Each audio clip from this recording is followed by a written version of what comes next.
ಇವ್ರು ಏನು ಹೇಳಕ್ಕೆ ಹೋಗ್ತಾ ಇದ್ದಾರೆ ಅಂದ್ರೆ ಇವರು ಅರ್ಧ ಲೀಟ್ರ್ ಪೆಟ್ರೋಲ್ ಒಳಗೆ ಇವರು ಯಾವ ರೀತಿ ಗಮ್ಮು ಮಾಡೋದು ಹೇಳ್ಕೊಡ ಅಂತಾರೆ. ಸ್ವಲ್ಪ ನೋಡ್ರಿ, ಎಲ್ಲ ಮಳೆಗಾಲದಾಗ ಸೀಟ್ ಗೀಟೆಲ್ಲ ಸೋತಿರ್ತಾವೆ, ಕ್ರ್ಯಾಕ್ ಹೊಡೆದಿರ್ತಾವಲ್ಲ, ಅದೆಲ್ಲ ಹೇಳ್ಕೊಡ ಅಂತಾರೆ. ಸ್ವಲ್ಪ ನೋಡ್ರಿ, ಮನ್ಯಾಗ ಟ್ರೈ ಮಾಡೋಕ್ಕೆ ಬರುತ್ತೆ ನೋಡ್ರಿ. ಈ ರೀತಿ ಏನು ಕ್ರ್ಯಾಕ್ ಹೊಡೆದಿರ್ತಾವಲ್ಲ ನೀವು 10 ರೂಪಾಯಿದು 20 ರೂಪಾಯಿ ಗಮ್ ತಮ್ಮಂದು ಹಚ್ಚೋಕಿನ ಮನೆಯೊಳಗೆ ರೆಡಿ ಮಾಡ್ಕೋಬೋದು ಅಂತ ಅಂತಾರೆ.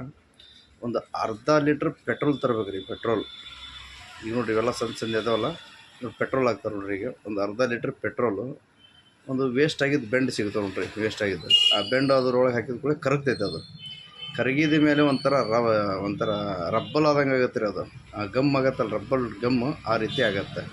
ಆ ರೀತಿ ಆದಮೇಲೆ ನೀವು ಎಲ್ಲರ ಕೈಲಿ ನೀವು ಅದು ಹಚ್ಕೊಂತ ಬಂದಂಗೆಲ್ಲ ಅದು ನೀವು ಸೋರೋದೂ ಇಲ್ಲ, ಏನು ಆಗೋದೂ ಇಲ್ಲ. ಮನ್ಯಾಗ ನೀರಿನ ಟ್ಯಾಂಕಿ ಆಯ್ತು, ಇವು ಆಯ್ತು, ಒಂದು ಸಲ ಟ್ರೈ ಮಾಡಿ ನೋಡಿರಿ. ನೋಡಿರಿ, ಇಂಥವೆಲ್ಲ ಕ್ರ್ಯಾಕ್ ಹೊಡೆದೈತೆಲ್ಲ ನೀವು ಮಾಡ್ಬೋದು ಅದ್ರಾಗ.